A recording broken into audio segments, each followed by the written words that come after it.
Қайырлы күн достар, бүгін біз сіздермен 11-ші сыныпқа химия пәнінің 3-ші тоқсанға арналған жиынтық бағалардың тапсырмаларын талдап өтейік. Ең алғашқы сұрақ. Бұл бізде сапалық реакцияның көмегімен функционалдық топтардың тәжірибе жүзінде анықтауда пайдаланатын реактивтер, түзілген өнімдерді және реакция нәтижесінде байқалатын өзгерістерді жазыңыз дейді. Сіздерге берілген кестені толтырып өттік. Бұнда бізде реакция С2H4 бром 2 мен әрекеттескенде С2H4 бром 2. Бұл 1,2 дибром этан. Дибром этан деп жазсаңыздар болады.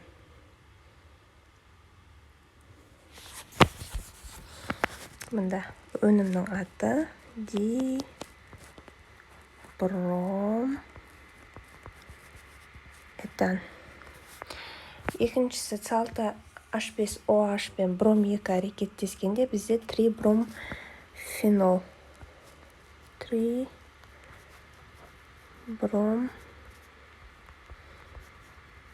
фенол. С6H5NH2 мен бром 2 әрекеттескенде трибром анилин болады. Трибром анилин. Әрі қарай CH3COH пен аргентум 2,10 екеуін әрекеттескенде CH3COH бұл уксусная кислота. Ал С6H12O6 мен аргентум 2O әрекеттескенде бізде түзіледі глюконовая кислота. Глюконовая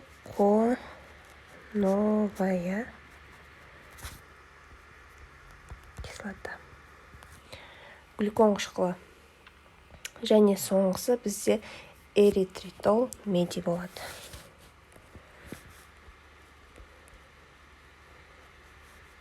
Эритритол меди. Міне, түсінікті. Әрі қарай мына айналымды жүзеге асыруға болатын реакция теңдеулерін жазыңдар. Сіздерге берген тізбектен мен әрқайсысына мысалы CH4-тен С2H2 қалай алу керек? Бірінші реакция, одан кейін CH3COH-ты қалай алу керек? Екінші реакция дәл солай әрі қарай реакциялар жазып шықтық. Сіздер тек қана дәл осыны көшіріп жазылсаңыздар болады. Ең соңында С4H алда шығады. Келесі төртінші топ элементтерінің және олардың қосылыстарының химиялық қасиеттерін сипаттайтын реакция теңдеулерін аяқтаңыз.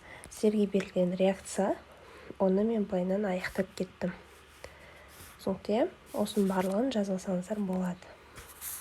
Скрин жасап жазбаңыздар.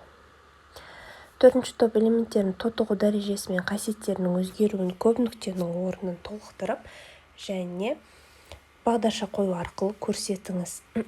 Атом радиусы өседі, металдық тотықстандырғыш қасиеті күшейеді. Және сіздерге жаңағы бағдарша қою арқылы көрсетіңіз дейді, оны астына жазып кеттім. Электротерістілігі және сутектік қосылыстарының тұрақтылығы артады, астына тағы да жазып кеттім. Аммоний ионының түзілуін донор акцепторлы байланыстың механизмі арқылы сипаттап жазыңыз. Сіздерге реакцияны жазып кеттім. Дәл осы жерден міне донорлы акцепторлы реакция деп көрсетсеңіздер барлығы түсінікті. Мұнда нүктелерін міндетті түрде жазуды ұмытпаңыздар. Келесі реакция өнімдерін реагенттермен сәйкестендір. Сіздерге берілген өнімдерді реагенттермен сәйкестендіру керек. Аммиак оттекте жанады. Қандай реагентпен? Аммиак оттекте жанады, ол азот және су. Аммиак металл оксидтерін тұтықстандырады. Бұл бізде металл, азот және су.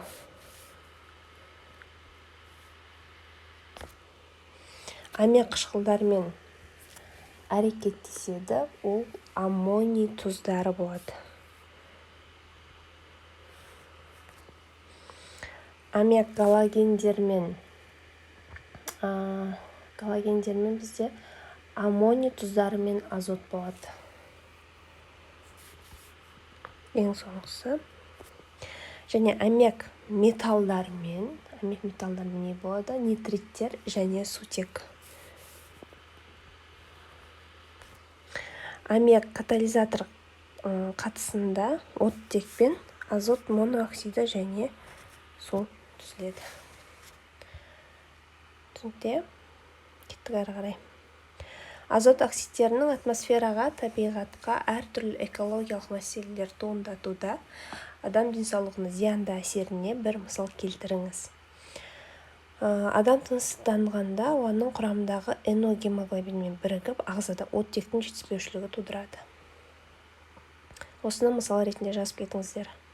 Екіншісі, топыраққа және су ресурстарына нитраттардың көп мөлшерде түсуі зиянды әсерін тигізеді. Зиянды әсеріне бір мысал жазыңыз. Балдырлардың тез даму немесе тез жойылуына алып келеді. 8-ші сұрақ. Берілген химиялық реакцияны теңестір. Темір мен күкірттің тотығу дәрежесін қойып, олардың тотығу-тотығыздану реакциясында көрсететін қасиеттерін анықтаңыз. Осы реакцияның міне тотығу-тотығыздану мұнда қисайып кетіпті. Мына жерде байнам болады, бірі мұнда жазылады. Түсінікті? Және оның қысқартылған түрі. Кеттік ары қарай. Сульфид иондарының сапалық реакциясындағы реагенттермен түзілген тұнбаның түсін сәйкестендіріңіз және түсін өнімнің атын атаңыз. Сульфид ионы біріншісі бізде қайсыған сай келіп тұр. Аргентум NO3 пен әрекеттескенде ол міне екіншісі күміс сульфиді болады. Az еритін қара тұнба. Сульфид ион H хлормен H2S4 катализатор ретінде кетеді. Бұл бізде шірген жұмыртқаның иісіндей газ, күкірт сутек газы. Және С бізде бір қорғасын сульфиді болады.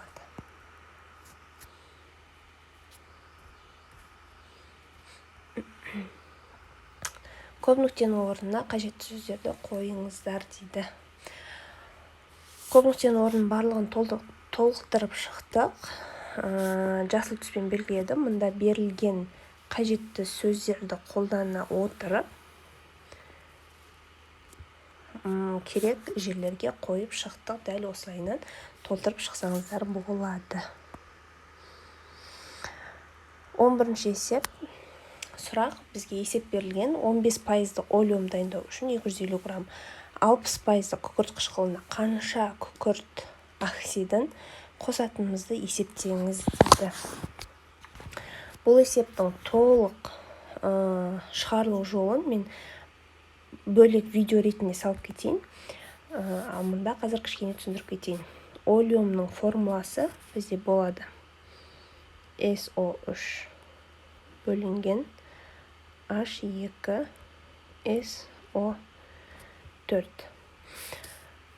Осы жердегі бізде H2SO4 қышқылына қанша күкірт оксидін қосатынын есептеңіз. Күкірт оксидін қанша қосатынын есептеңіз. SO3-ті есептеу керек. H2SO күкірт қышқылына 60% күкірт қышқылына дейді. Бұл жердегі формула бізде H2O, H2SO4. Осыларды қолдана отырып берілген пайыздық мөлшері бар. Оның жаңағы өнімнің ерітіндінің қанша грамм массасы берілген, осы арқылы есептеп жауабы мынандай болып шығады. Бұның нақты толық шығарылу жолы менің арнамда бөлек видео салынады, сол жерден қараңыздар. Келесі, төменде кестеде берілген тұжырымдардың шын немесе жалған екенін көрсетіңіз. Біріншісі, гидроксид иондарының концентрациясы артқан сайын сутек иондарының концентрациясы кемейді және pH мәні артады. Бұл бізде шын. Екінші, гидроксил иондарының концентрациясы жоғары ерітінділерінің pH көрсеткіші төмен жоқ. Бұл бізде жалған болады. Қышқыл ерітінділерінде pH сутек иондарының концентрациясы артқан сайын артады. Бұл да бізде жалған. Және соңғысы, негіз ерітінділерінде pH мәні гидроксид иондарының концентрациясы артқан сайын артады. Бұл бізде шынға жанасып тұр екен. Келесі 10-шы сұраққа назар аударыңыздар. Егер ерітіндінің pOH 3-ке тең болса, H ионы қаншаға тең болады? Жауап D болады. Бұл жерде тестовый сұрақ. Мұнда жауапты. pH 8-ге тең болса, ерітіндінің OH плюс бізде С болады жауап. 10-6 дәрежеде. Сутек иондарының концентрациясы 10-3 моль на литрге тең, ерітіндінің pH бізде 3-ке тең.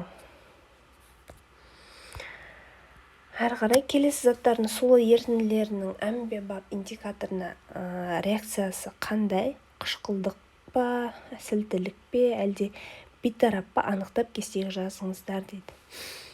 Берілген мына заттардың ортасы лимон шырыны, мысалы бізде қышқылдық орта, дистилленген су бізде бейтарап орта. Осының барлығын жазып кеттім. Таблицада қалай, кестеде қалай көрсетілген, дәл солай толтырып алсаңыздар болады. Скрин жасап алыңыздар. 15-ші сұрақ. Көлемі 50 кубический сантиметр, 0,100 моль на дециметр кубический, H2SO4 ерітіндісіне 25 кубический сантиметр, 0,150 моль на дециметр кубический натрий OH қосқан кездегі ерітіндінің pH мәнін есептеңіздер дейді. pH есептеу үшін бізде ион H ионын алып отырмыз. H ионын алып логарифм арқылы міне pH-ты есептеп кеттік.